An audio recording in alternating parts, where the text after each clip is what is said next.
flag is up, and it's good. You're listening to The Extra Point, hosted by Phil Ruskin. Welcome.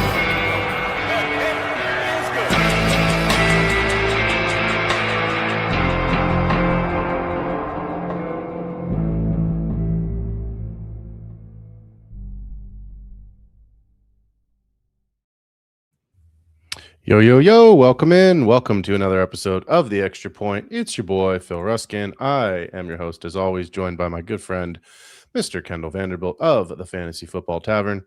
What up, dude? Hey, man. Just hanging out, enjoying the off season, going through the brutal, this day in particular, this position set, running backs.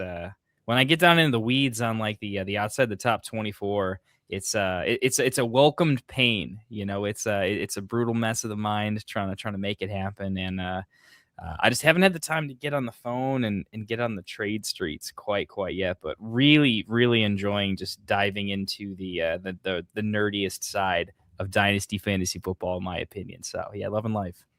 Yeah, it is. I realize that it's difficult to do a top 24 show because, let's be fair, most people already know the top 24, but there's nuance. And I think if you're looking at this show the way we're looking at it, it's number one, how would you approach this if you were in a startup draft, right? So you still need the top 24 there. And then I think at some point when we get deeper into March, we will do the 25 plus rankings because those players are super important, right? So it's not just let's talk about the biggest, sexiest names. Like we want to do that, but you got to talk about some of these guys. As Rasta likes to say, but Phil, you need those guys on your roster. So yeah, man, let's talk. Let's get into it. So we're going to talk about the way too early 2026 Dynasty running back rankings. Little disclaimer for those who didn't catch the quarterback show last week. We're only talking about veterans. We will not be doing the rookies tonight. We will get the rookies their own dedicated time as they deserve in March. So Kendall and Evan and the rest of the crew will probably be doing shows all throughout February. I am off on a very lengthy and much needed vacation for the majority of February. So in March, we will break down all the rookies and get you ready for the draft in April, which here's my fun fact. Fernando Mendoza looked good last night. Looked great. That run, by the way, I literally said to now we got to remember my entire family's from Miami. I'm from Gainesville. The rest of my family's all from Miami, right? So it's like I'm a Gator, but I have that, soft spot of like, sure, I'd love to see Miami win this game and make my uncle, my cousins, everyone happy. As soon as he hit that run and the dive into the end zone, I said out loud, I was like, you have to win the national championship now. Like you can't lose after that kind of a run. So that's what the other team was thinking too, though. Dude, you know, half of Miami's watching that and just knowing they watch football. Like it's over. Yeah. So I bring Fernando Mendoza up simply because this is obviously a running back show, but fun question. Is he the number one? Is he the 101 to the Raiders? Because here's what I heard deep within the Twitterverse. The Raiders are apparently putting together, supposedly, a very attractive package to the Ravens to get Lamar. Is it possible? No, not possible. I don't think it is either, but no. Don't think of football. Think from our day jobs, the business world.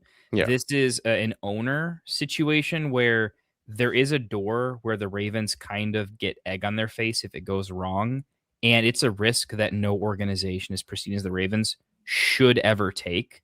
Because even if they win, the risk associated with it is just not worth it when you have an organization worth billions. You don't screw around with that. You either keep Harbaugh and trade Lamar, or you fire Harbaugh, which is what they chose to do, and you re-sign your two-time MVP franchise quarterback. So yeah. Let's talk about running backs because that's not but I just, I saw that yesterday and I was like, oof, I need to talk about it for a minute. So we'll go through the rankings tonight, and Kendall and I will have some nuance. We'll have maybe some guys in some different tiers. We have some larger tiers, some smaller tiers, but at the top, Kendall, give me your tier one running backs if you were in a dynasty startup today and you are definitely going running back. Who's the foundational building blocks in your tier one running back rankings? Yeah, so right now I got 3 running backs in my tier 1. I'm debating opening it up to 5. I think 4 and 5 are pretty obvious. We'll get to that in tier 2. But for right now, I've got Bijan as my clear cut, super safe at the 1. Doubt that's changing for a minute. I got Gibbs at the 2, and I got Devon Achane at the 3. So that rounds out my big 3 right now. Yeah. So I am very similar with you. I obviously have Bijan at the top of the list, as I imagine everybody does, and to be fair, as everyone should. I've got Mr. Gibbs here slotting in at the number 2 rank, and then I actually have James Cook at 3. And I know that you've got him here. Sorry to tease your rankings a little bit. I know you've got him down the board here at 8. But here's why I have him so high. There is no wide receiver in Buffalo. Now, I expect, and I think we both would agree that that should change this offseason, but this is a way too early rankings show. And right now, it is Josh Allen and James Cook is the backbone of that team. So he finishes his RB8 2 years ago, RB6 this year. I have him at 3 simply because the yardage and or the touchdowns are there. I have Achane at 4. I have an asterisk next to Achane. And I think a lot of what I'm excited to see about Achane is what is his usage going to be with this? Was it Jeff Hafley? That's how you say his name? I think. The coach. Because Mike McDaniel's. First of all, we'll get to him in just a couple minutes because we both have a tier 2 running back that now has a new offensive coordinator in Mike McDaniel, or at least it looks like is going to be his new offensive coordinator. But I'm really curious to see like where Cook and Achane are come April. And then come August, we see what happens in this free agency. So that's my top 4. You have a much larger tier 2 than I do. I only have 3 guys in tier 2. So I'm going to go first here. I have JT at 5. We have seen the overall RB1. We had a phenomenal bounce back season this year. He carried the Colts for long stretches when Daniel Jones went down. Even though they were, losing those games, he kept them in them. Certainly returned fantasy goodness for your team. I have Omarion Hampton here at number 6, and I have Ashton Genty at 7. So, Kendall, you have a large tier 2. Give us your tier 2, and then we'll start talking about some players. Yeah, so I'll just say the top 2 guys in tier 2 for me. I'm pretty much I'm debating whether or not they belong in tier 1. So take that for what it's worth. But I could say tier 1.5 is Hampton followed by Genty. So do have a Hampton just ahead of Genty there, and then to round out the rest of tier, it's Travion Henderson, JT, James Cook, rounded out with Breece Hall, the bottom of tier 2. Yeah, so we're gonna skip down to my tier 4, my number 15th ranked running back right now, which is Breece Hall. You have him at 9, I have him at 15. So not a huge difference in terms of numbers. You have him just inside the top RB1 rank. I have him sitting atop that RB2. What gives you that sense that RB1 is within his future this year with the Jets, assuming it's with the Jets? And that's the big assumption. So I have him at 9, assuming he's not with the Jets, actually. It really comes down to, and I've got to take a deeper look at this, so hopefully I don't get too much egg on my face here, but when I just look around the league a little bit, and actually I forget who I was watching, but I think a couple other early look dynasty shows I was looking at kind of agreed, and they were just generally looking at a sheet of the top 32 teams and kind of looking at just charts of like trying to figure out strength of position groups when you're figuring out your pre-draft situation, right? Your draft boards. And it just seemed like there was a pretty good amount of good to very good landing spots for running backs. And then you compare it to the draft, and it's like a historically bad running back class. I honestly, outside of Jeremiah Love, I know there's the other guy who's kind of slotting in at RB2 in the class, pretty consensus, but I'm just not quite all the way there. There's just not enough talented running backs to fill these slots. And I think all the teams and GMs know that, and they've known it for a long time. So early on in the process, I think they're going to be looking at the free agency market and just overall making some trades to solve that. And so because of that, I think several teams have already been thinking about the Breece Hall option. There's going to be enough out there. And the Jets have already shown signs that they're willing to sell it all for a bunch of draft picks. And at this point in time, it makes the most logical sense for them because they don't just have one back in the wings, right? They have two, right? They liked what Isaiah was doing for them, and they also Braylon, I think, is going to be who ultimately wins out as their RB1. But they have two; it's not just one.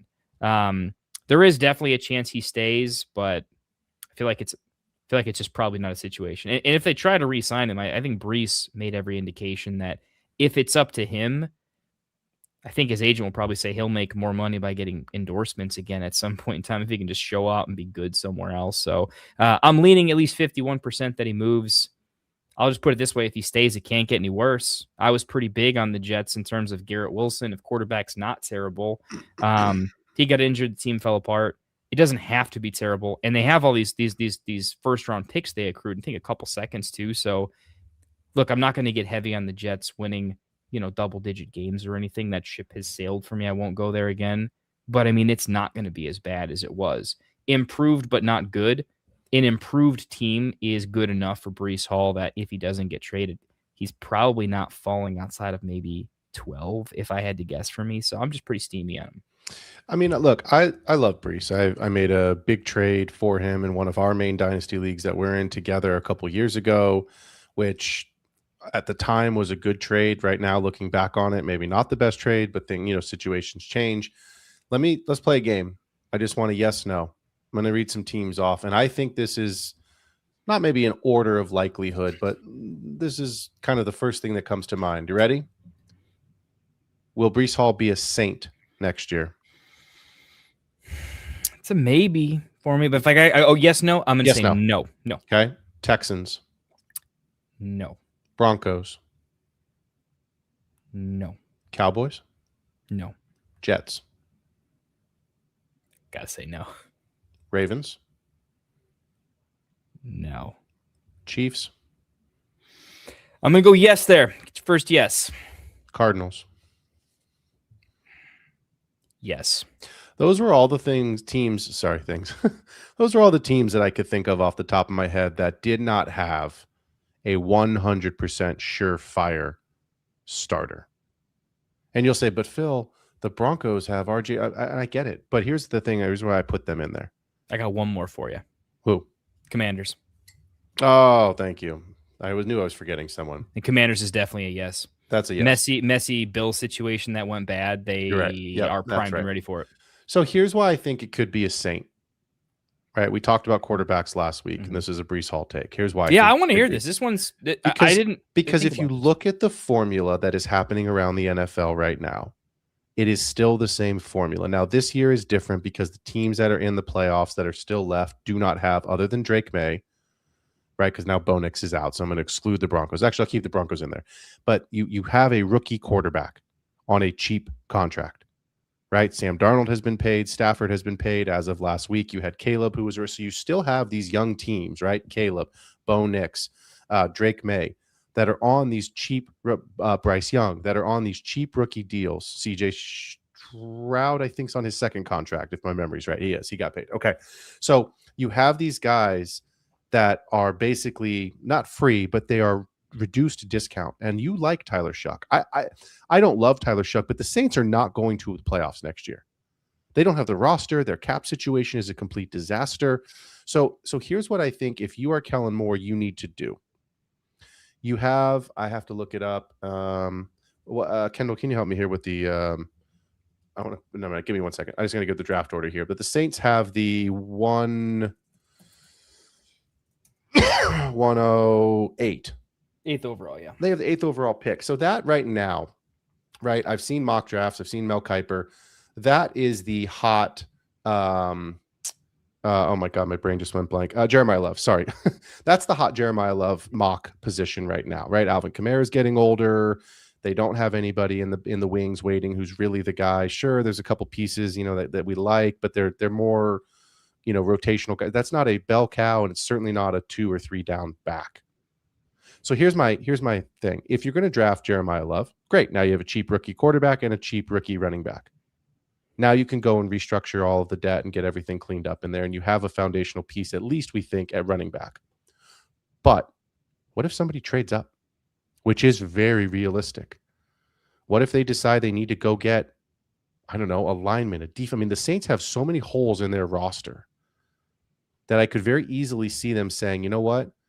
We're going to make Brees the foundational piece of our running back room. We've got the cheap quarterback. We love Chris Olave, and we're going to use the draft to go get the next best piece that we can get at the 108, a lineman to protect Shuck or whoever, a defensive pass rusher, whatever it is that you're going to go and grab. I think it's a possibility. So the part that I think would be difficult for the Saints, as I mentioned, is the cap is completely upside fucking down. It's a disaster, but it's going to be a disaster no matter what, because even if you draft a first-round rookie running back, you still got to have 21 other guys on the field, or 20 other guys because you've paid Shuck. Let's go down to 19 guys because you've paid Olave. That's a lot of people that need money that have to get paid to get on the field, regardless of who you're paying and how much you're paying them. You still have to have bodies, 53 of them, to play football. So I think it's realistic. I would say the Texans are close to winning a Super Bowl. That defense is nasty. You've paid Nico. You just drafted 2 wide receivers this season. I don't know what the Christian Kirk contract is off the top of my head, so it's possible that I think it was a 2-year deal. I remember it being 2 years. I just don't remember the money. It was 2 years, though. But you've got Jaden Higgins, who's on a rookie deal. It's fully guaranteed, but it's a rookie deal, and he looks really good the second half of the season. You've got Jalen Noel. You've got Nico. So they don't need anybody there, right? And I like Woody Marks. I like Woody Marks a lot, but look at what the Lions did with Gibbs and Monty. Look at what the Bears have done with Monungai and Swift, right? Marks can't stay healthy too, so adding to him is... Could you put a Woody Marks in the same role he's in this year and go upgrade yourself to get a Breece Hall with that defense, that offense? That's a Super Bowl caliber team. Could like old school Seattle when they would trade off with Chris Carson and I forget maybe Thomas Rawls. Who am I thinking of? But they would go series for series, a la old school Patriots teams. They would keep the quarterback attempts down and just play defensive bully ball with fresh running backs all day. That's not a bad narrative plan for them if they need CJ Stroud to just have play action all day, open it up, keep him to under 40 attempts all day. Broncos, I kind of like that. Broncos interesting. Sure, I don't think they need him, right? Harvey coming back, and then you should have Dobbins coming back. Cowboys, it's Jerry. It's just more of a headline news. Big trade for the Cowboys because he just wants to stay relevant. He already did a trade with the Jets, though. They're not going to do another one. Yeah. I think. The Ravens, I think, could be interesting only because we're going to talk about them in a little bit, but Derrick Henry, the Chiefs is the obvious one. The Cardinals is pretty obvious, and so is the Commanders. But I think don't be shocked if Breece Hall winds up with the Texans, because it was rumored this year too. That was sort of floating around, and I think it's possible. So let's jump back into our rankings here. I have a large tier 3. It is my largest tier. You have a fairly large tier 3. I just spoke for a couple minutes about Breece Hall and some possible landing spots for him next year, which, by the way, would drastically change him up or down in my rankings, depending on where he goes, whether it's the Jets or to a new team. So, Kendall, why don't you give us your tier 3 running backs here? Because we've got some guys in the same mix here, and then we've got, let's talk through them.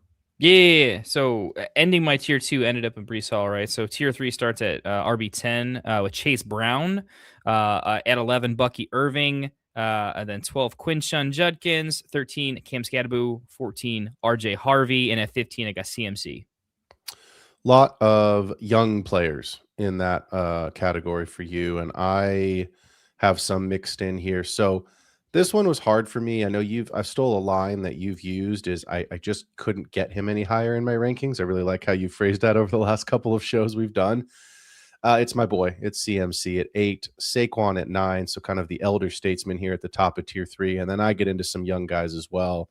Henderson, Judkins, Bucky. I do have Josh Jacobs and Kyron in this tier 3. And it's really more about, number one, with Josh Jacobs, it's situational. There's just still nobody else there. It's just volume is king. Jordan Love has looked great at times. He has completely disappeared, and they have leaned on Josh Jacobs at times. So my reasoning for having Jacobs in the, right just outside this top 12, if you want to start your dynasty draft with a big-time wide receiver, I'm very comfortable coming back in the second round, or as you and I like to do in an auction draft, maybe spending up, for a Jamar Chase, spending up for a JSN, somebody like that that's going to be the anchor of my Puka, is going to be the anchor of my team, and then maybe getting a tinier discount and still feeling comfortable with Josh Jacobs being able to return RB1 value. I know that Blake Corum has been in this season and has been a nice compliment to Kyron, but Kyron's got the contract, and at the end of the day, Kyron is still going to be McVay's guy. So that's my tier 3. What I want to ask you is this. I want to spend some time on this one because we have him at 11 and 12. What did you see out of Kinshawn Judkins this season?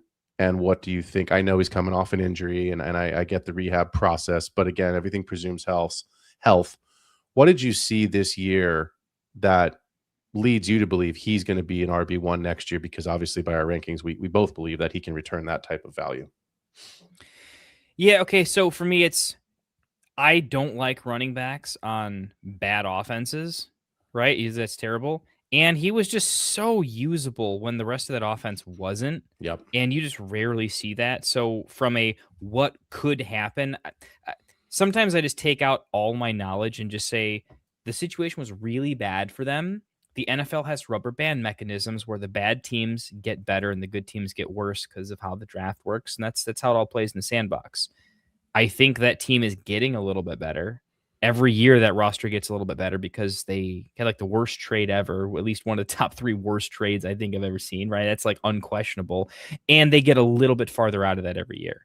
So just for that logic, he was good in an awful situation. And he wasn't good off of just pure volume, right? It was actually him looking good. Very old school Nick Chubb, right? Mm-hmm. Kind of taking on that mantle of someone that can, for fantasy football, do something on very little targets and catches with 20 carries that you just don't see in the modern NFL. We're seeing not too many 20 carry running backs anymore, to be honest. And normally we'll take the 15 carry guy that gets a bunch of catches over the 20 carry brute. That's just kind of the modern way to play right now.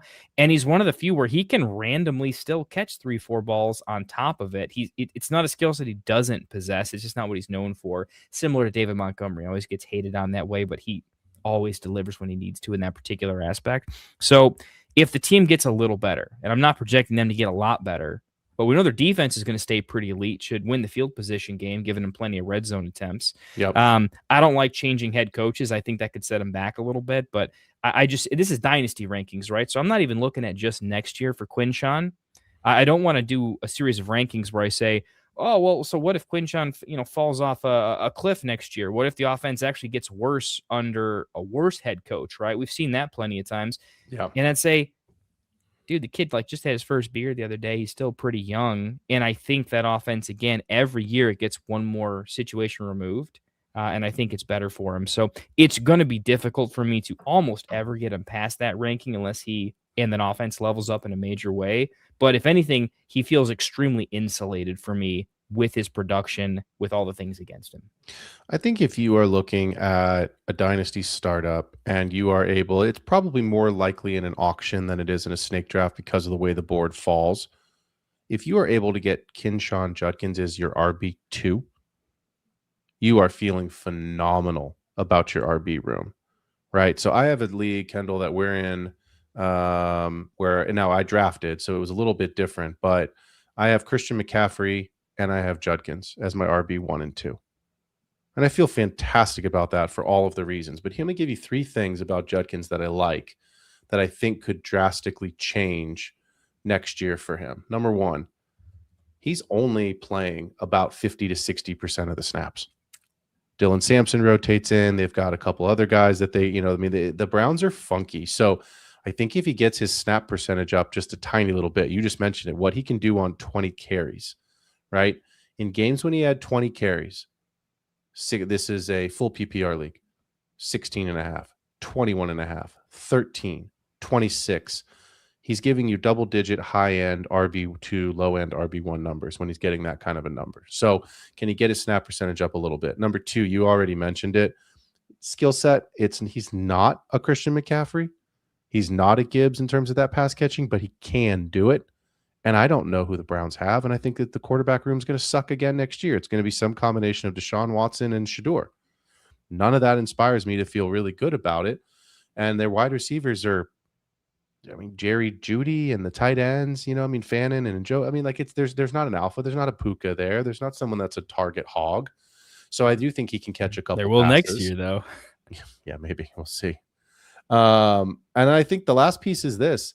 This is a player who in year 1, only on 230 attempts, still put up 827 yards and touchdowns. 7 touchdowns. That's where I think he's going to return value is can he become a James Cook light where he gets into that 12 touchdown range? And I think he can because I just mentioned there's not a massive, target share going to an alpha wide receiver. It's touchdown by committee. And at the end of the day, you mentioned, it's a dynasty rankings. You're not worried about the coaching change. I'm not either, but I can tell you this, whoever the new coach is, they're not going to want to get fired. So they're going to try to put the ball into their best players' hands. And right now, I think Judkins is probably their best offensive player. So at least that's how I see it. And so I think you're right. Like, it's hard for me to put him any higher, but I don't see a world where he doesn't have the opportunity to finish as a back-end RB1. So I think we both like Judkins moving forward. I'm going to get into my tier 4 here because all of my names are actually in your tier 3, one of which was at the air in tier 2. Breece Hall, I already mentioned, is at 15. Chase Brown at 16. Cam Scatterbo at 17. Let's talk about the Crayon Eater because he is going to have a new head coach. He's going to have a year 2 quarterback that we really like. He's going to hopefully have more running lanes because he's going to have Malik Neighbors back, which demands that you're going to not be able to stack the box because there's actually a vertical threat there. So you have Scatterbo at 13. I have him at 17. So he's just flirting with RB1 numbers for you. Actually, it is an oversight. Honestly, I've Scatterbo over Judkins. Actually, if I were in a startup, I would actually flip them. To be honest, I do have Scatterbo as an RB1. Okay, so at 12. Why? Really 2 factors. One, I actually really like. I think the Giants are going to be my Patriots this year, and I'm not copying Colin Cowherd. This was my own take. I'm an old soul like him, and we agree on a lot. So I really just liked the way he played football, the way his game fits into the NFL. Like I'm assuming I'm kind of anti-injury. I think people overreact to it. I think especially in Dynasty, his age, he'll be fine. He'll bounce back. If we ever get to Javonte, he's kind of an example. But I think the team's going to get good. Nailed the head coach, right? I want a running back with that head coach, feeling pretty solid about that. There's also a situation where Dart seemed to really enjoy throwing to the running back, particularly in the red zone too. It seemed like something that either the coach was telling him to do it or he was doing it. But Scatterbo was catching way too many pass catching touchdowns, just feeling a lot like Austin Eckler out of nowhere. I watched so many of those games. So the combination of he's just a weapon in the red zone and he has this NFL identity where like he's part of the team's identity in a way that like, when Debo was having his heyday with the 49ers, he was just like the soul of the team in a pretty big way. Right. I feel like that's what that team gets from Jackson Dart. He makes everyone else 1% better. As a coach, as a good head coach, you are going to feed that player the ball because if Cam Scatterbo scores, it's like a game breaker in video games, right? It's like, every one of my players stat boost plus 5% if Scatterbo scores. That's kind of how it feels. It's what happens to the fan base if you're a Giants fan. So it's a guy they're going to be having as a central weapon as soon as he's healthy. Now, when you get Neighbors back, that offense actually has some real ceiling to it. You can start averaging 28 plus points a game, which massively favors the running back because, you just need a lot of points and the running back will have to get a bunch of them because it's just how the NFL works, right? Red zone trips mean enough of them, running backs, 20 points, right? So good offense can score multiple ways. And I just think he's going to be known as a weapon from the team. Sometimes predicting usage is pretty difficult because you just don't know what's going to happen in the training camp. You don't really know how much of a locker room guy is sometimes unless they're well known. That he is well liked by basically humanity. You can't say that about most running backs. Actually, you can say that most people hate them.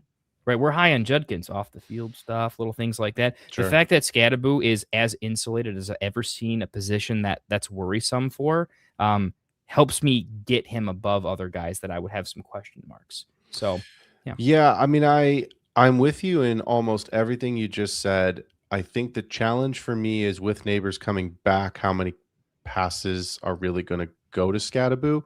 I do think he's going to catch passes, but I think that you've got vacated targets this year that had to go somewhere. But here's where I think Scatterbo is going to shine. Touchdowns, red zone. It's going to be a Greg Roman offense. They want to pound the ball. At the end of the day, they're going to spread it out and they're going to throw it, right? They're going to have a high percentage of throwing passes. But John Harbaugh is not going to we talked about this last week when we were talking about Jackson Dart.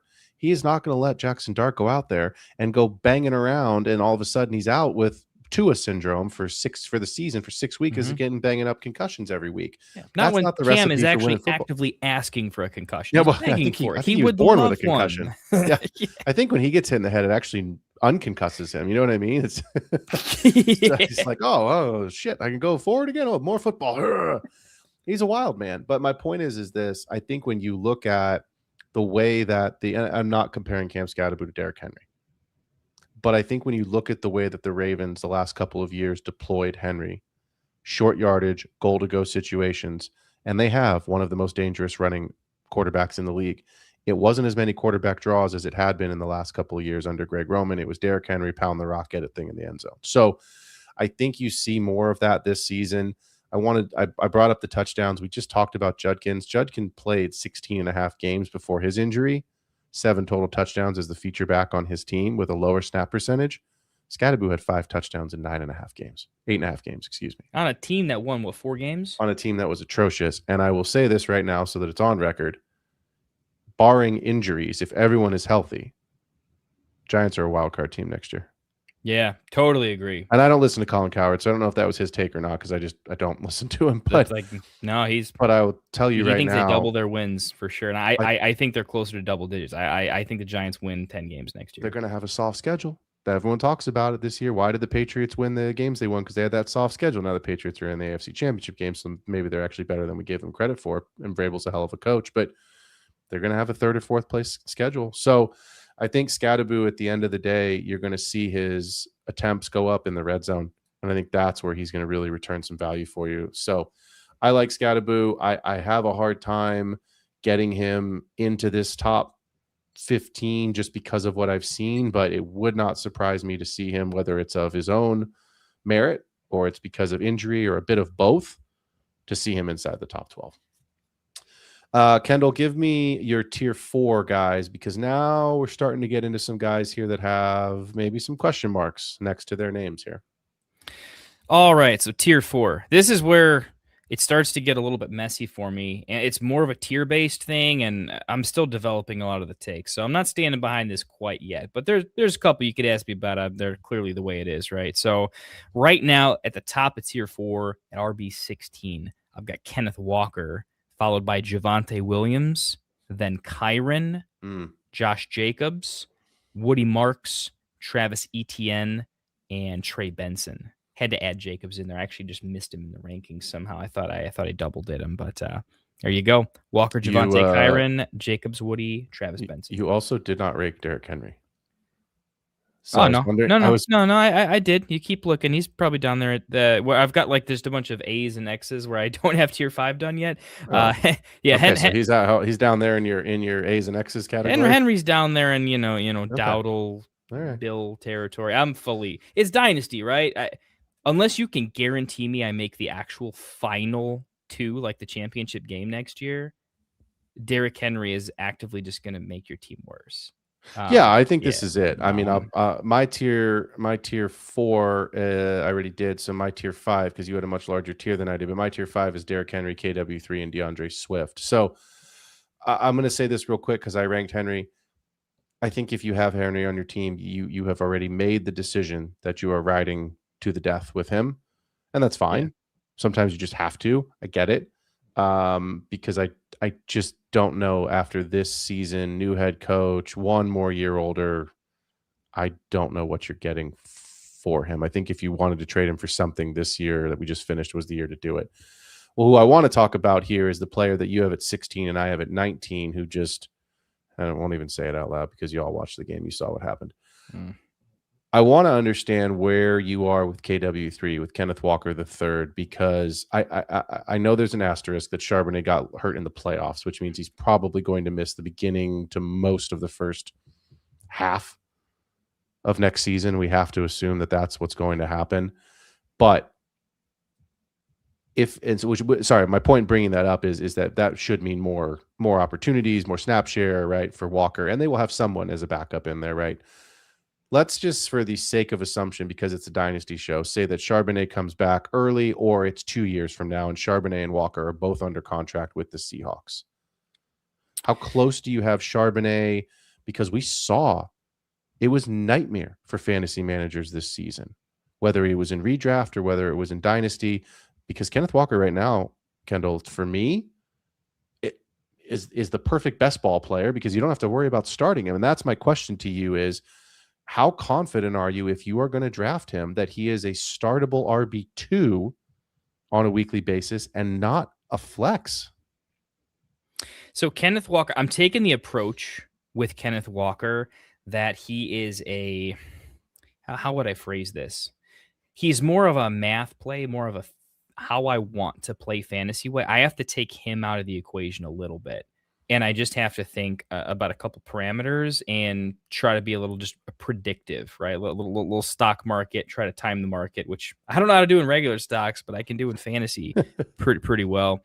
It's the idea that talent versus situation comes up a lot in fantasy football. No more so than at the running back position, right? Where opportunity is everything, right? We were starting Bam night this season plenty of times. That tells you a lot, right? That's just how the running back, how many times will you dump 100% fab on a guy that will not be in the NFL next year and everybody knows it? Sure. It's the only position that can happen at, right? So it's kind of got a special place, right? So my thing with Kenneth Walker is coming out, I remember his draft class because I have a bunch of Brees from that. Kenneth Walker was supposed to be pretty close to Brees Hall in terms of talent, right? This wasn't a there's a chasm till you get there, right? He was right there. He was closer to Brees than anything else. And I think Brees got all the hype and whatnot. But early on, you could even see in the rookie season, you saw like, oh, Kenneth Walker's nice. He moves NFL different. Like he's good. And I haven't seen a year yet. I mean, he's been banged up and all sorts of nonsense. I haven't seen Kenneth Walker play. And I haven't seen like, oh yeah, I don't know about the talent. I've never once said, I don't know. I've questioned decision-making a little bit, but not the talent, not the guy on the field. And anytime he gets all the opportunity, he seems he does quite a bit with it. And I'm just saying he's on a very, very good team, right? Yeah. You want running backs in very good teams because the situation can go all over the place. But they need to be on a good team. Otherwise, it's not worth talking about. So he was on a great team, but in a near 50-50 snap share. When Charbonnet's had the lion's share of it, he's looked good, not great. We would have wanted a little bit more. Half the points from fantasy and Charbonnet's things come from catches. They come from touchdowns, right? Kenneth Walker can score 20 fantasy points without a touchdown. It's crazy, but he can actually do that. And I think we see that his fantasy production can come from a lot of different places. So I think his situation is good on a good team, bad with Charbonnet. But the talent is evergreen for me. He's still pretty young at 25, I think. So I think in the general range of outcomes, Charbonnet there, not there. I mean, if anything, Walker was the one that could potentially leave. If he gets traded, I think his value goes up slightly because that team will see him as a feature back. And I think Charbonnet is a fantastic talent. He's better than a lot of running backs in the league. Wherever Kenneth Walker goes, Charbonnet is going to be a better talent next to him than whoever he goes to, in my opinion, for the most part, right? I think Charbonnet might be better than Trey Benson right now, straight up, right? Like if that were to happen with the Cardinals or something along those lines, right? So if he gets traded, he's better. If he stays, Charbonnet makes the pup. We got 6 weeks of Kenneth Walker, and then afterwards, doesn't Charbonnet take, like most running backs, a little while to scale back up, right? Yep. And at that point, is Kenneth Walker more the DNA of the team? So similar to Brees, if he goes, it's great. If he stays, I am betting on talent and that situation and opportunity is more volatile than we give it credit for. If I have a bad season, I'm just early on my shares for the following season, and he's young enough that still matters for me. So I'm spicy on him, but I think there's reason to be. Well, that's good because we may have to cook up a trade then because I am on the opposite side of the fence. Ooh, I am Wilson, sitting like this over Tim Allen's fence there. I don't believe Kenneth Walker will return RB1 value at all. He never has. I don't think he's going to get traded because of the injury to Charbonnet. I think he's going to be this feature back for Seattle. And so what I think the most likely outcome, and this isn't a dynasty take, this is a season-long take, but it's going to turn into a dynasty take with the reasons, and you'll understand it here in a second. I think the most likely outcome is that if KW3 starts hot next year, trade him because Charbonnet will be back. And you're right. It could take him an extra couple of weeks, but you always want to trade a player a year early. I traded Austin Eckler that last year that he had with the Chargers, everyone in my league was like, are you kidding me? You are insane. How could you blah, blah, blah, blah, blah. I've won that league 3 years in a row. Part of that package turned into a trade pick that I believe was the 105 that I somehow traded up into the 102, and I grabbed Bijan and Gibbs out of that draft. Pretty damn happy. The guy that has Eckler, not thrilled. So at the end of the day, it's the same conversation we have about older players. Derrick Henry, right now, I understand KW3 is younger, but like, you've got to get out a year early, and it is okay to get out a year early, take the lumps. Oh, you idiot, how could you do this? You just returned. But look at the data. And that's, Kendall, you know how I make my decisions. Most of it is data-based. I don't believe that there is a world with a healthy Charbonnet that Walker is going to return RB1 numbers. So to me, it's like, you want him to start hot next season. You want him to be the focal point of that running attack, which he clearly will be. And then I think you get out because Charbonnet scored 12 touchdowns this season. Walker scored 5. And it wasn't that Walker, you sometimes have those, who's the backup running back in Indianapolis? I don't remember. Anyway, whoever that is, Indy, JT goes in there for two rushes. They don't bring him, they doesn't get it, and they bring him off the field and they put the other guy on, or they throw it to Tyler Warren, right? It's like, oh shit, JT didn't score. It's not going to happen. KW3 wasn't on the field in the red zone. That's where Charbonnet was on the field. That's where Charbonnet was really making, you just said it, everything with his value. It's not the yardage, it's the touchdowns. And he had 12 of them. So to me, when I look at, and I've got it up right here, here's Walker's historical numbers. You ready? 1050, 905, 573, and 1027. Those are his total yardages. 9, 8, 7, and 5 in total touchdowns. I understand this is a little bit of box score throwing numbers at you.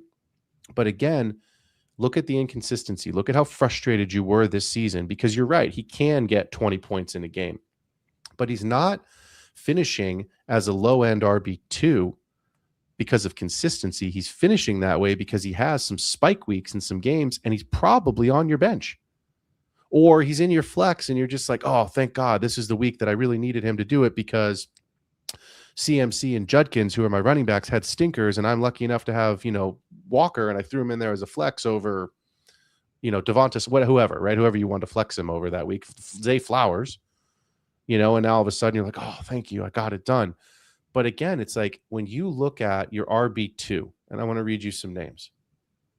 Sorry, I'm going to grab this rankings sheet here. Ready? Scattaboo or Walker as your RB2? Oh, Scattaboo. Chase Brown. DeAndre Swift. Walker. Okay.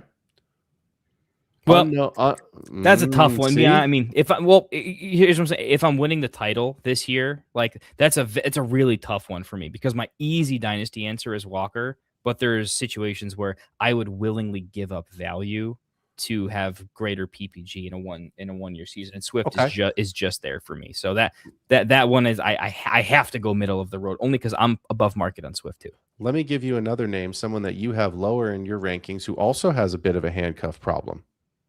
Kyren Williams or Walker. I have Walker ahead of Kyren. And I would take Kyren. That's where I'm at with that one. Let me give you this last name because this last name is an interesting one here. Travis Etienne or Kenneth Walker? Walker. Okay. Walker. I would also have Walker, but that's my break right there. Kyren's close. Kyren feels like it should be Kyren, but I gotta be spicy on someone, and I'm kind of spicy on Corum over Kyren. Last name. If Kenneth Gainwell went away for any reason, Jaylen Warren or KW3? Probably the other running back, but it's not Warren. It's not KW3. It's gonna be Caleb Johnson at the end of the day. Okay. Steelers running back, or that's my point. That's my point. You made the point. Okay, so that's where I'm at, right? Like I understand the offense. I get the appeal. I really do. I'm not out. I'm not sitting here saying do not draft KW3. He's going to burn your team. I'm saying draft him for what he is. He's an RB2. And I know we talk about RB2s all the time, and we're going to talk about it here in a couple minutes. Like, Kendall, give me that player who can make that leap from RB2 or that, fringe guy who's going to be an RB1. And I'm sure you're going to give me, well, I'm only going to let you give me one, but you could give me 2 or 3 names. And I could give you 2 or 3 names, and he's not one of them. And this isn't like, he's a rookie. Let's see how he does next year. This is 4 NFL seasons now. So I am in a place now where I think Kenneth Walker is, it was a Dennis Green comment, they are who we thought they were. I think Kenneth Walker is who we thought he was. He's a good NFL running back. He is an RB2. And if I can trade him to someone who views him as an RB2 with upside, I am more than likely going to make that trade.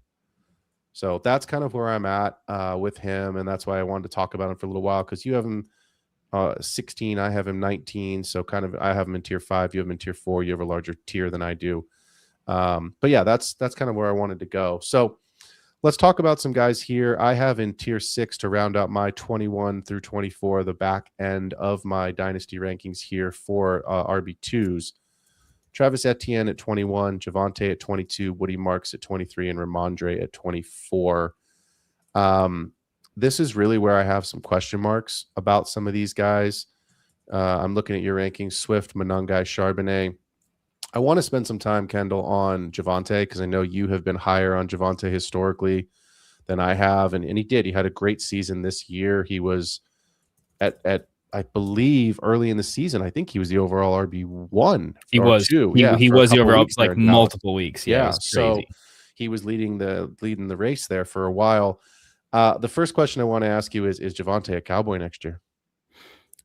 I think so, because it's very Dallas for them to, hey, we liked what you did for us. You made us real. We're going to sign you. We're going to do the thing.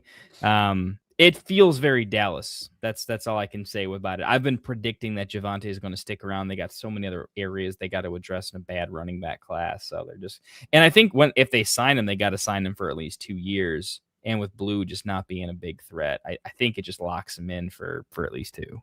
Yeah. So if he is in Dallas next year, what's your outlook? Because I think the biggest question Dallas has this year, outside of the running back and re-signing of Javonte, is Pickens. CD's not going anywhere. Dak's not going anywhere. That you just said it. There's other areas that they need to address. They started to address the defense with the Quinnen Williams trade, but they've got a long road. Personally, I don't think Pickens is a Cowboy next year. I think it will either be Javonte or Pickens, and I think Pickens will be more expensive than Javonte will. And I think in that category, as we all know, Jerry loves to lowball his players and give them the most minimal amount of money he possibly can. But if it is Javonte, where do you see him next year? Because you have him at 17, correct? Yeah, I do. I have him at 20, and I have him at 22. So we're not super far off. You have him kind of middle RB2. I have him a little lower end RB2. Is he ranked appropriately, or do you see him as a guy who, like we saw this year, who can return first 6 weeks overall RB1 and should be ranked higher? Well, to coin my own term back to me, it's hard to get him much higher. Yeah. Right? Like this is dynasty, not redraft. So I could see him like spike and redraft, if he hits again, right? But it's a situation where he had a good situation. If he gets traded, most likely his situation is worse. Yeah. Like I look at Javonte similar to like a DeAndre Swift. He's good enough, right? We're in a good situation. He can really do quite well. And in a rougher situation, he can lose a lot more value than you were planning on. Right. So he's in a good situation. I hope he doesn't move. I think he's a loser if he does, but I'm so on him staying. And I don't know, my ranking on him is just based on, man, it feels like 75% for me that he's staying. And when that happens and he gets signed, I feel like everyone will be like, well, I got 2 more years of this in Dallas. And it just feels, it's going to feel good. It's going to feel like he's going to feel insulated and productive at a decent age. Yeah. And I'll feel pretty good. There's that ranking where you're like, I feel like he could go down 1 spot or up 4. I like that range. I don't think he's going to go up too much higher, but I just can't see him falling outside of him getting traded to like the Commanders and 50-50 with Bill or something like that. I don't see a world where he goes to the Commanders in division. But I do think I think he gets re-signed. I just mentioned it. I think he's cheaper than George Pickens is going to be. You're right. I agree with you 100%. If he goes Or is it somewhere cheap else, acquisition to the Saints if they don't get a premium back? yeah, but again, like you just said, I think it's probably a downgrade if he goes somewhere else, right? Like unless he's going to go Yeah. somewhere and really be the guy. Like I don't think going to the Cardinals makes him, even though he'd be the guy, I don't think would be an upgrade on that offense. I think the Yeah. Dallas Cowboys is the perfect fit for him.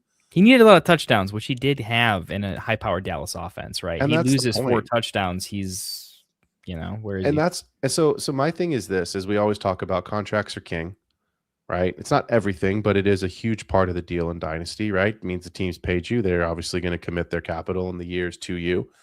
I would safely say that Javonte gets a 3-year deal in Dallas. Could be 4, but I would say 3 is probably the more likely, knowing Jerry.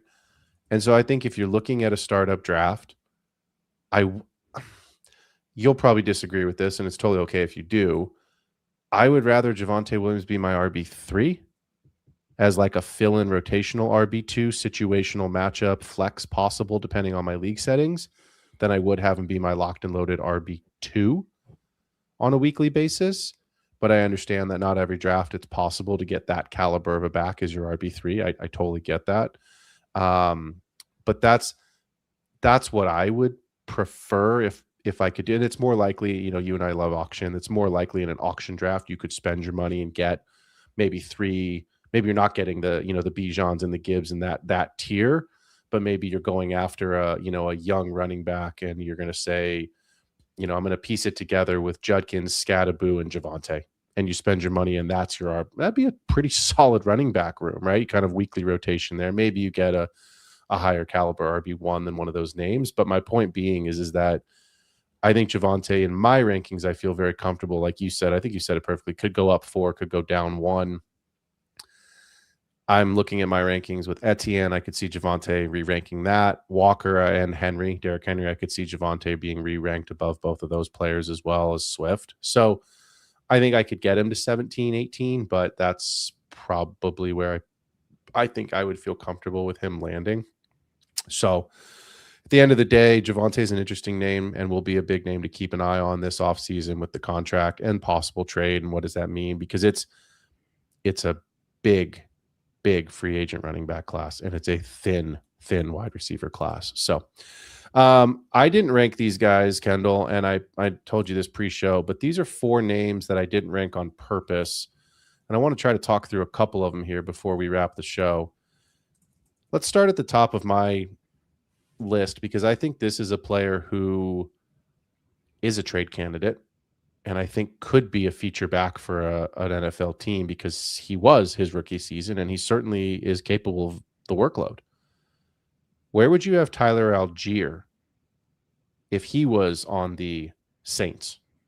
Now, I know that's in division. I get it. But like the Jets, the Chiefs, right? If the Commanders, if Tyler Algier were to go into an RB1 role, where would he slot in on your rankings? And you don't have to answer maybe the exact number, but would you be comfortable with him as potentially as high as an RB2? Yeah, no, easy. Like looking at my rankings, and I know he's in tier 4, so he's at least Trey Benson, at least, and I would have him ahead of Benson. I think I'd have him right around 20. He's right around Woody Marks, ETN, below Josh Jacobs for sure. I can't get him above Jacobs in Dynasty, but he's right around there. 25 years old, 4 years in the league. Has, other than his rookie season where he was RB29, right? He's had Bijan the rest of the way, and he's at the end of the day, like it's tough. I get it, but like he's capable. He's a better Rachaad White. And Rachaad White has been a capable back when Bucky has missed time. I would put Algier ahead of White. So to me, Algier is somebody who, again, right situation, I would probably rather have him than a handful of. I mean, I know the Saints is a difficult one because that's an in-division team with the Falcons, but for all intents and purposes, like what would you do if Algier landed on the Texans with Woody Marks? Where does that put him for you? Ooh. Wow. 'Cause See, that tougher. one's hard to predict because I don't know what they do with usage there. That one is like, that one's food for thought because Woody Marks was his college prototype is he was a passing down back. Yep. And so they bring in Algier to then make Woody Marks the passing down back. That does feel like I would actually really like Algier there like a lot. I mean, they win a lot of games. He would kill it. Like that would be if he gets to work there, I think that would be insane. That could be a ridiculous landing spot for him. Yeah, for the most part, I think I'd have to have him like top 18 at that point, probably. Yeah, I mean, I don't want him to become. Here's what my fear is with him. My fear is he gets a job this offseason elsewhere where he's the guy, and it becomes a Miles Sanders finally left Philly for Carolina and shit the bed. And Dalvin Cook got shipped out of Minnesota, and Alexander Madison got promoted to the RB1 and shit the bed. Now, I understand there were some injuries there. I get that. But prior to those injuries, you were massively you thought you were getting a huge discount in round 6 or 7 because you were getting the Saints. Saints been on my mind today, clearly. The Panthers and the Vikings starting running back, and you were bamboozled. So I don't want that situation. I think that is a fear, but like if Algier went to the Cardinals, I think he outplays Trey Benson and becomes the guy. I know that offense is funky, but like he's going to outplay Bill if he goes to the Commanders. Yeah, I think what would happen is he would become the Rico Dowdle, where all of a sudden he's just good. He's just actually good. He's not good all the time, but better than meh, and it might go back and forth. So, yeah.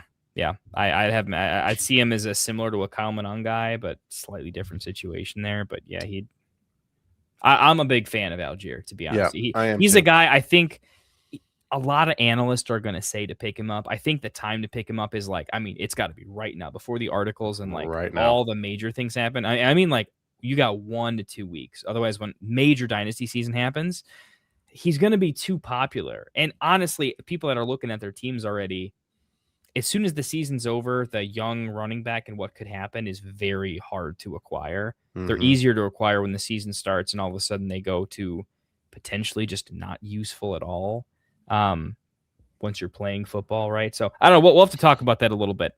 A huge buy for me right now if you can still pull it off.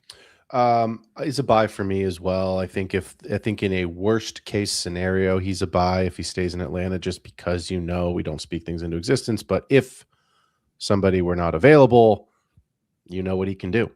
And he's also a buy because if he goes somewhere else, it's more likely than not he goes to a better situation where he's going to probably be the guy, even on a worse offense. Like, here's a team I haven't brought up at all. What if Tyler Algier was the starting running back for the Tennessee Titans this coming year? With Robert Saleh. I would like that a lot. With Saleh, I think that could make sense. That would be actually that's a nice compliment in Spears there, where they don't really vulture each other. I think that could be kind of nice year 2. I mean, they got to pick up another weapon on offense. Like I wouldn't buy him right away. That's the one where I would wait and see when the Titans aren't great, I would buy him low, just knowing that I think it's going to keep getting better.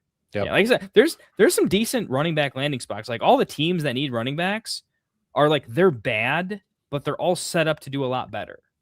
Like predictably, they'll be a little bit better. I hate it when somebody a bad team's they could be still very bad. All these teams have no, they're going to be 2 games winning better. I mean, the obvious answer to me on this list of teams that need running backs is whoever winds up on the Chiefs. Yeah, because I like Pacheco, but they need to upgrade him. Chiefs also saw all last season what it was like to not have a running game. Correct. Chiefs make the playoffs if they have a running game. Probably. Correct. Probably. It solves everything. Yeah. Right. And and you've got a youthful third year now wide receiver who's still on a rookie deal. You've got Rice who's gonna get, I think, 4th year. Or is he 3rd? I don't remember, but I have to look at their contract. I think it's 4. But you've still got guys that you haven't paid yet. You haven't paid them. So you can acquire a higher priced or more mid-priced running back and still pay some guys. And let's talk about Rachaad White, and then we'll finish with one other name. Rachaad White's interesting because his social media posts suggest he's leaving Tampa. He's basically said goodbye to the city. Todd Bowles is I don't agree with it personally, but Todd Bowles is coming back. I think this is his last year, and then they fire him, assuming they don't make the playoffs. So I think he is a lame duck, hot seat, fire on his butt seat candidate. Rashad White's really interesting because we just said it, the Chiefs, the Jets, like someone's going to need a running back that is not the guy, but is a good complementary back. So my question to you is, do you see Rashad White being a focal point of a rushing attack, or do you see him being more of a committee back like he is, a complementary back, even if in a more even timeshare like he is in Tampa?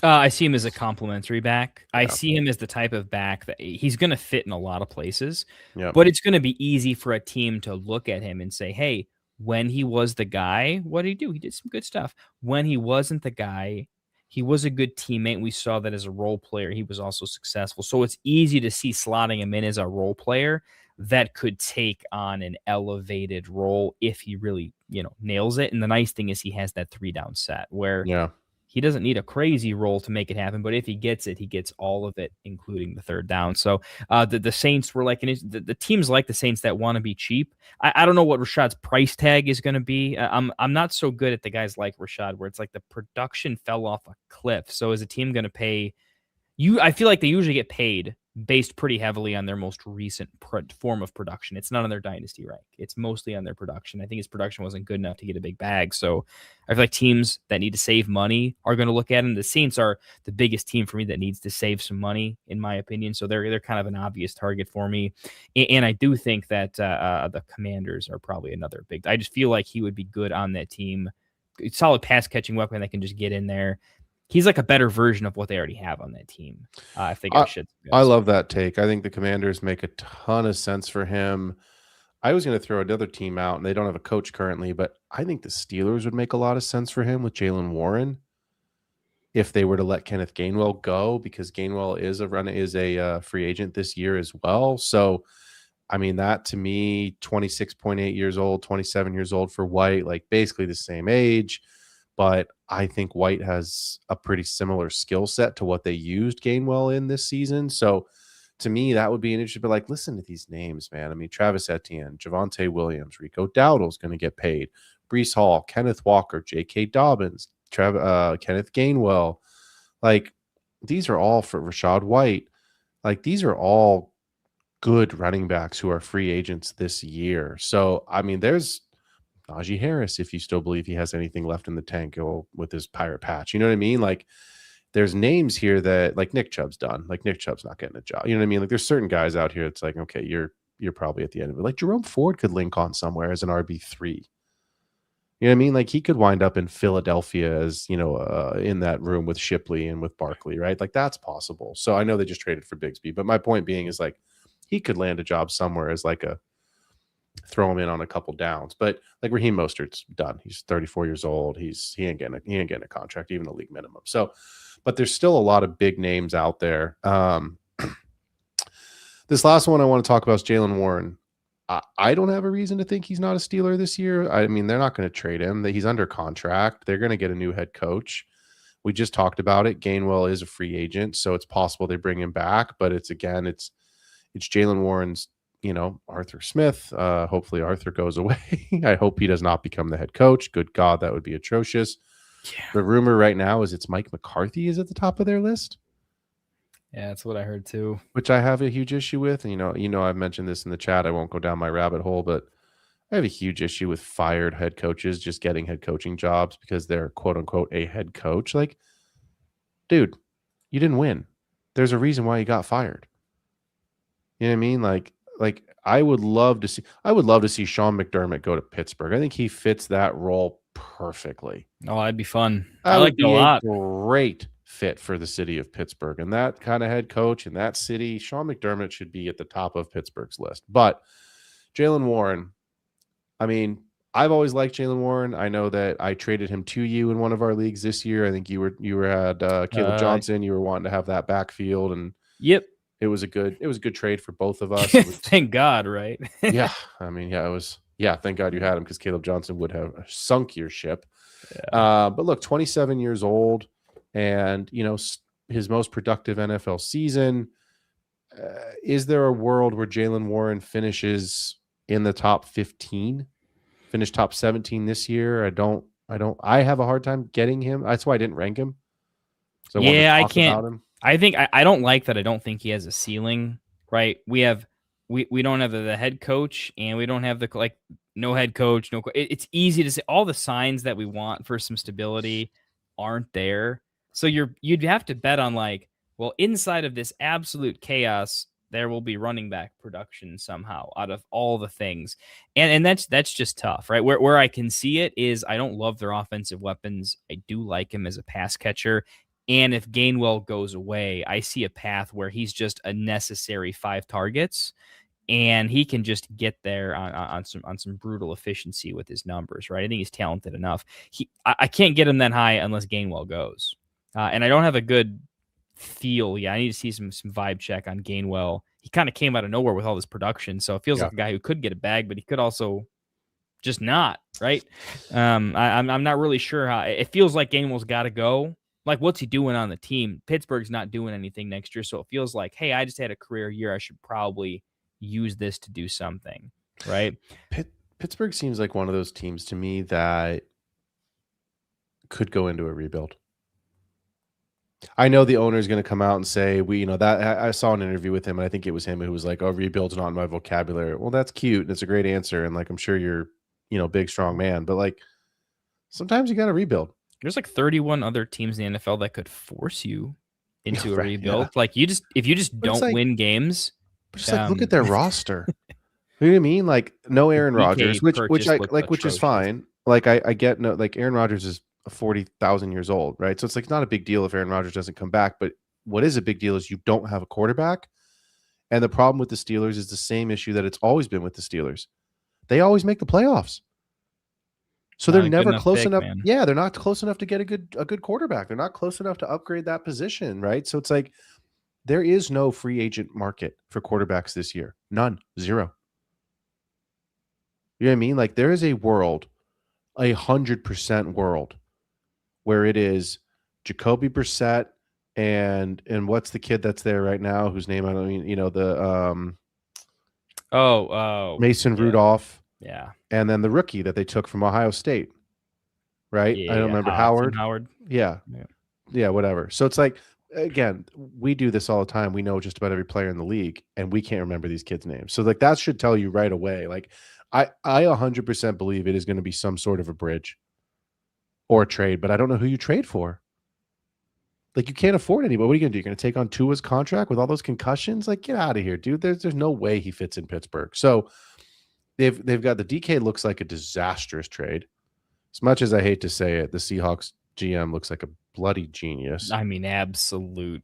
Which is making with the Russell Wilson thing, followed by DK getting out to get value out of a dead. The Broncos look smart right now, but I mean, it's basically whoever got rid of Russell Wilson looks like a genius, right? Yeah. Oh man. So it's hard with is Caleb Johnson going to be a thing? It's Jaylen Warren. That's it right now. Yeah. I think he's super insulated. There's 2 takes here, right? There's the buy low, sell high take, and there's how do you rank him in Dynasty, right? Jaylen Warren's a guy that I think I'm going to want to buy because of his price tag. Everyone's going to be down, but I know the value of at some point in time, all my running backs are going to be injured because that's what happens to everybody. Yep. And having a cheap option that can give me high-end RB2 production on any given week pretty consistently, even on a bad team, that's valuable when you can get it cheaply, right? I know what I've spent a mid to early second-round pick on in Dynasty, and it won't cost me that much. That's what it cost me last year when he was getting the starting job, right? When a team had some hope. So I feel like he's cheap enough I'm going to want to invest. But Phil, you know this, right? With running backs, I think me and you would rather have a studs and duds approach. The usage is more predictable with the studs. We don't have to worry about the bottom collapsing, kind of like if you overinvested in Kenneth Walker, like this guy, or when me and you overinvested in Brees and we had to eat it for a little while. That was painful, right? But the duds can become, at running back, the duds can become stars temporarily and long-term pretty quickly. So that's why we like that approach. It's going to be hard to invest in a guy like Jaylen, because it's you're going to get a little bit of production, but you know he's going to have a massive depreciation factor. Massive. So what are you buying, right? He's the type of guy that a contender should pick up cheap, and that's it. That's the only person that should buy him. Yeah. Yeah, it's going to be an interesting year. Again, this is the way too early rankings is why we're doing this, is to talk about guys who are fresh in the mind because their seasons have just finished. Some guys like Scattaboo, who we really like, that we saw a lot from, that we think could be a huge riser next season, and rightfully so. And then some older guys. We've got questions about certain players, and we've got, Derrick Henry on probably his last legs here. So join us next week. Kendall and I will be breaking down the top 24 wide receivers. And then in 2 weeks, we're going to be breaking down the top 12 tight ends.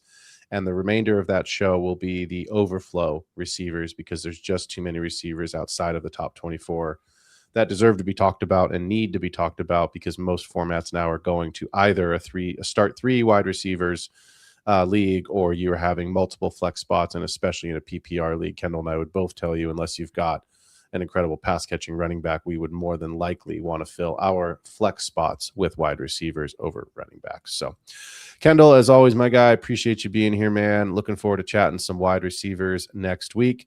For all of us here at the Get Right Fantasy Network, for myself, the host of The Extra Point, appreciate you being with us. Catch you next week. We out. Wanted to write fantasy.